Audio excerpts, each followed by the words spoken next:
Oi pessoal, tudo bem? Eu quero agradecer aqui publicamente ao trabalho que o André Moré vem executando. De verdade, assim, vem transformando profundamente todas as palestras, todos os conteúdos, tudo que está sendo feito. E o mais interessante, o mapa cabalístico. Em particular, esse trabalho foi muito, mas muito transformador na minha vida, porque me deu uma clareza dos pontos, dos obstáculos, até situações que surgem, né, na nossa vida que a gente não sabe, às vezes, o motivo, o porquê. Então, assim, foi muito, muito importante, tá? E eu recomendo, inclusive, para você que quer ter uma clareza maior das situações, de perceber quais são as influências, não como algo determinístico, mas como uma fonte de informações relevantes para você transformar, ter atenção, observar e retificar aquilo que precisa ser retificado, né? Então, eu agradeço de coração a você, André, todo o seu trabalho, tudo que vem sendo feito, todos os vídeos e principalmente esse mapa que para mim está sendo um deleite para a alma. É algo que, assim, tem detalhes, coisas que são desgostosas, digamos assim, né?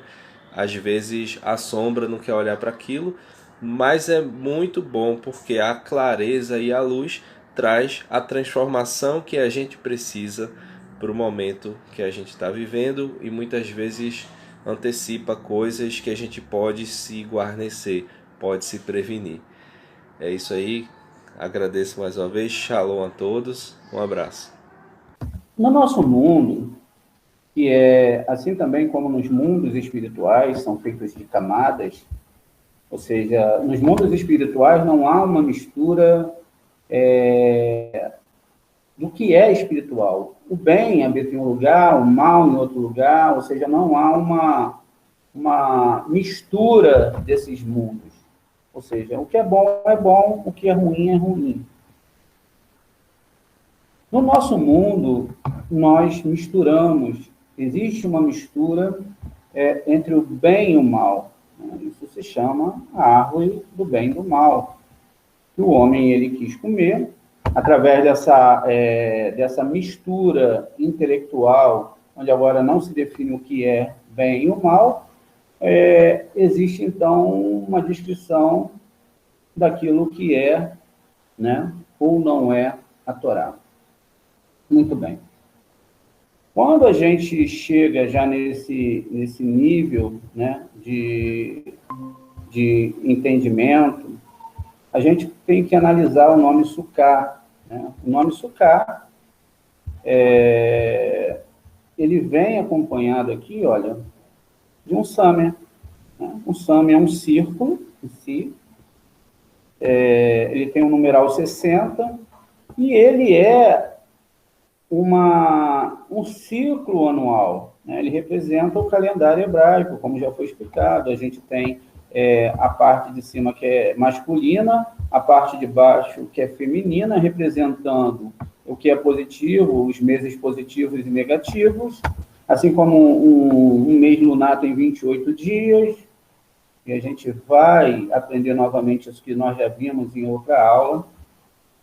E então eu tenho um summer, quer dizer, se eu tenho um ano completo de Torá, de observação de Torá, de entendimento, eu estou comendo uma comida kosher agora, estou entendendo, olha, sukkah. E agora, também, isso aqui é uma forma de um sukkah, né? Existe uma sukkah que ela é redonda, olha, mas literalmente ela está falando de uma sukkah redonda, mas daqui a gente está falando de um outro nível de entendimento, ok? Aqui a gente está falando de um nível de entendimento diferenciado. Eu tenho uma sukkah que ela tem uma forma de um kaf, né? E eu tenho uma sukkah que ela tem a forma de um rei, ela é aberta e tem uma janela do lado. E que o que se está falando aqui é que existe um calendário,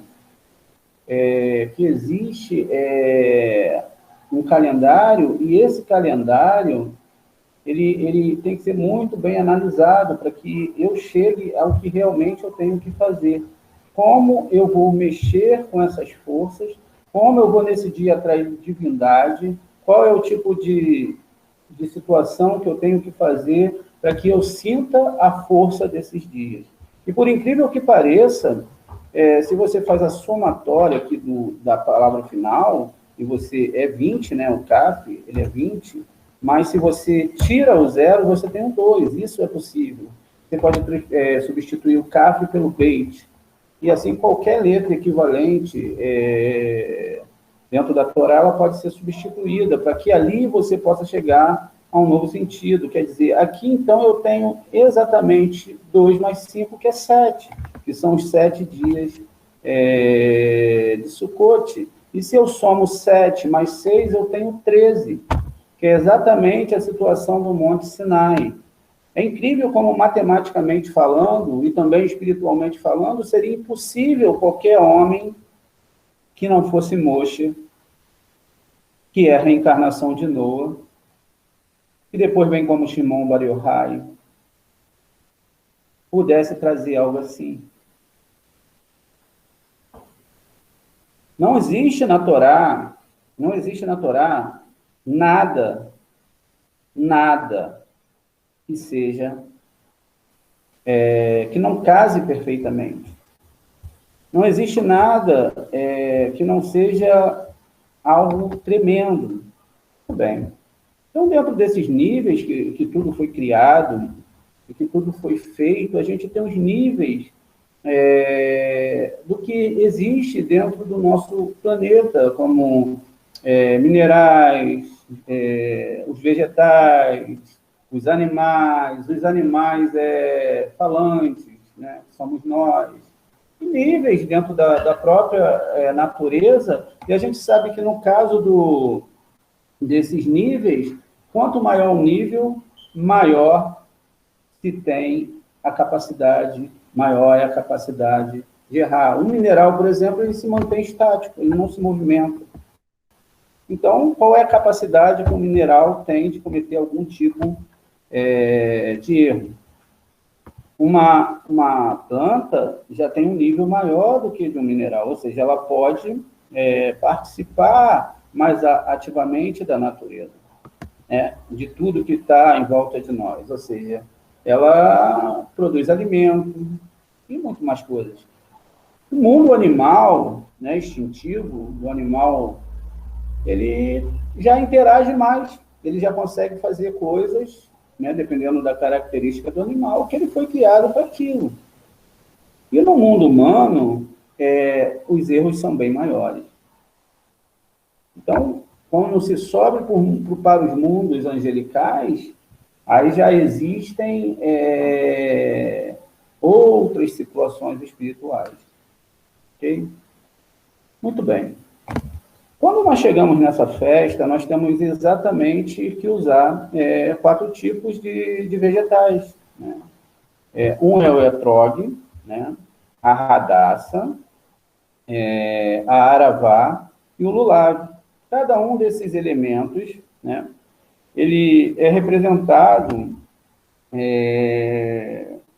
por um tipo de vegetal, que são juntos dentro de um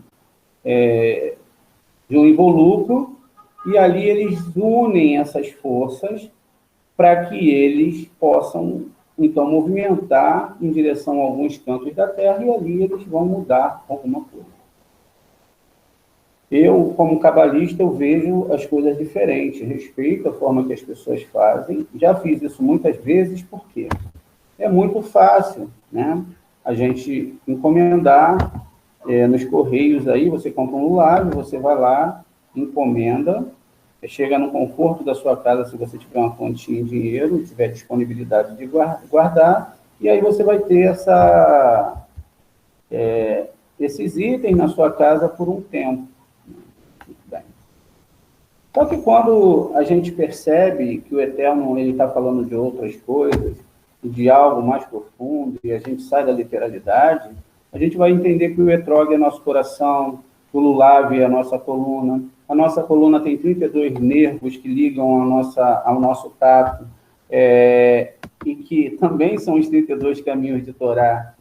Então, a gente está vendo que realmente existe algo muito maior pelos nossos estudos. Quando eu vou fazer o meu lulav, eu tenho um etrog, tenho 3 radassas, tenho 2 aravá e tenho aqui um lulav, né? Se eu faço a somatória dos itens que são necessários para montar essa indumentária aí, né, eu teria que entender que aqui me deu o número 7. Ou seja, o que a Torá realmente está falando são das 7 sefirot. Ou seja, Hesed, Gevurah, Tiferet, Hod, Netzah, Hod, Yesod e Malhut. São essas as considerações que está sendo tratado aqui, que seriam Yaakov, né? Seria Abraham, Yaakov, Yosef, e todos os outros planetas que estão envolvidos nessa codificação. E que também, agora, eu começo a compreender um novo estágio desse ensino. Como começa a nossa história? Olha que coisa bonita. A gente começa com Yom Noraim, ou seja, os 10 dias temíveis. A gente veio lá de 40 dias com os nossos estudos. Os 10 dias não são referentes a 10 sefirotes. Então, no final do último dia, nós, aqui no dia 10º, no Yud, a gente faz o Yom Kippur. Nesse Yom Kippur, a gente busca, né, uma espiritualidade maior, um concerto maior, um concerto para nós ou para a humanidade. Aí vai depender qual o nível que você está de Torá. Então, a gente busca uma melhora dentro desses 10 dias, né?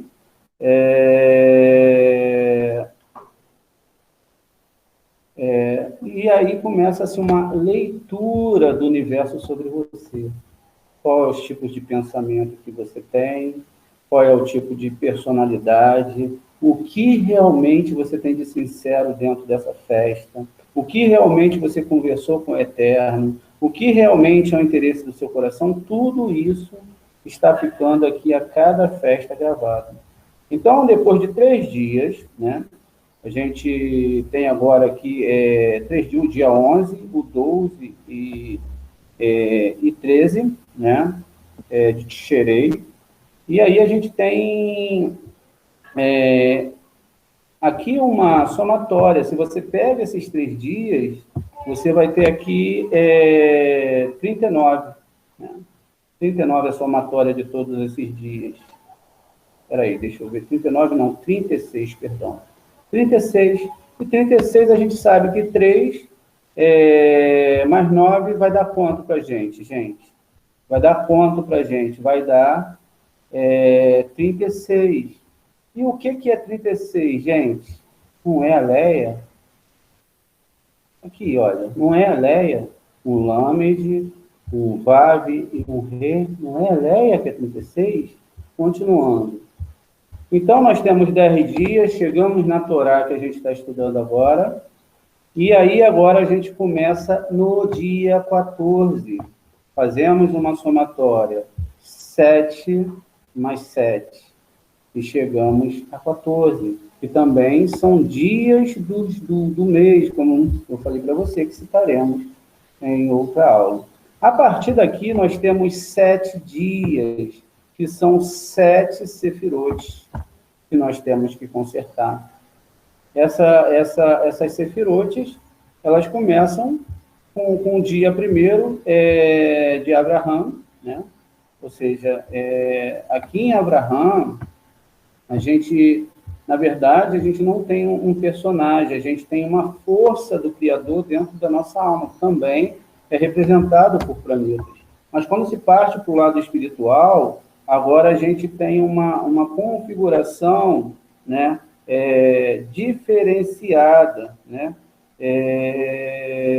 Essa configuração diferenciada vai trazer para a gente um entendimento da alma. E essa sucá que a gente vai ter que montar vai ter que ser com a alma. Ela não é mais externa. Ou seja, a sucá externa é uma cultura de um povo, é bom, mas o que vai importar para esse ano, para mim, é tudo que eu montei dentro de mim. Porque o universo ele não vai interagir com a barraca física.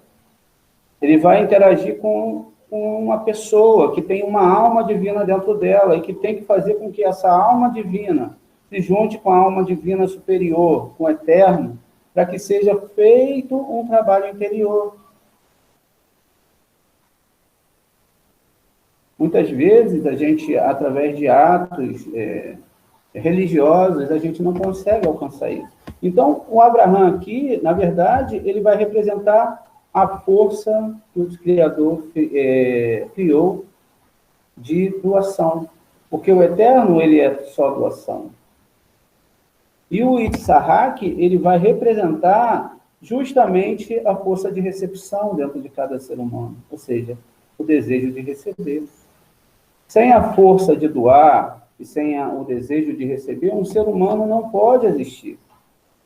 Mas eles só vão chegar à perfeição se eles se encontram na linha, essas duas linhas de cima, se encontram no meio, juntamente como o terceiro patriarca. Ok? Daí por diante, a gente entende que os patriarcas em si são 3 sefirotes. Virão outros dias que serão representados por Moshe, Aharon, Yosef e, finalmente, Davi. Cada um desses homens, né, que foram usados pelo Eterno para descrever a sua Torá, na verdade, não são homens, são planetas. O Eterno está falando de tempos, está falando de força astral. E essas forças astrais, elas têm um período para agir, ou seja, o Eterno ele vai estar olhando para o que tem dentro do seu coração. Então, nesse primeiro dia e amanhã, durante o dia, você vai trabalhar essa força de doação. Então, você tem que expandir ela, são as sefirotes que têm que ser consertadas. Mas, de repente, você está aqui em Malhut, e essa árvore sefirótica também está aqui. Você tem que começar a consertar ela a partir daqui de baixo, e não diferentemente. Ou seja, agora o trabalho ficou mais sério, a gente não está brincando, a gente já está falando de alma. Não é que também a gente, anteriormente, falava brincando, mas o nível de conhecimento que agora se alcança é totalmente diferente. Porque nesse primeiro dia eu tenho a obrigação de trabalhar a minha internalidade e esse ponto da minha alma, que é o desejo de doar. E muitas vezes é involucrado e ele é amarrado pelo desejo de receber somente para mim. Logo em seguida, eu tenho que amarrar o Itzhak, que é o desejo de receber só para mim, e receber para mim para doar para o próximo. E essa guerra dentro da alma, essa guerra de querer receber, de querer dar, é tão intensa dentro de nós, que quando qualquer situação que aconteça em nossa volta, a gente acha que está meramente ao acaso, ou que tudo não foi programado pelo Eterno, antes que eu e você mesmo nascesse. Já estava lá programado que nós faríamos essa aula, e que vocês compreenderiam isso. E que eu teria aqui, né, o prazer de estar dando essa aula para vocês. Olha como que é legal, tudo que já está organizado pelo Eterno. Então, no primeiro dia, a força de recepção, né, de doação do Eterno. No segundo dia, eu trabalho a minha força de recepção. No terceiro dia, eu já organizo essas forças dentro de mim. É por isso que está descrito que o Jacó, ele dividiu o acampamento em 7. Em 7, porque ele estava indo lutar contra o Esav, que é o ego, né, naquele momento, o filho do serpente, e ele tinha que dividir os seus desejos. Ele não podia ir para essa guerra com todos esses desejos. Então, ele tinha que fragmentar, é como o Eterno fragmenta esses desejos dentro de nós, para que nós possamos trabalhar. E, gente, depois disso tudo, que essas forças entram em luta dentro de si, né? Aí sim a gente vai ter o resultado. O resultado final vai depender de nós. E aí, no dia 20, ok? Nesse dia 20, aqui, ó, no dia 20, que está em Sukkot, a gente, então, agora vai fazer Simchat Torah. Nós temos 2 dias para fazer Simchat Torah. Ou seja, dia 21 e 22. E depois de Simchat Torah, a gente chega no dia 20, perdão, e no dia 21. No dia 22, a gente chega nas 22 letras hebraicas, onde nós estamos criando uma alma para o próximo ano. Muito bem. Se nós pegarmos, né, também a somatória de todos esses itens em hebraicos, o etrog, radais, aravot, o lulav, a gente vai ter uma somatória aqui, ó, de 1434. A Réu mais Leia vai me dar 14. 34, 3 mais 7, 3 mais 4, vai me dar exatamente 7. Tá bom, gente?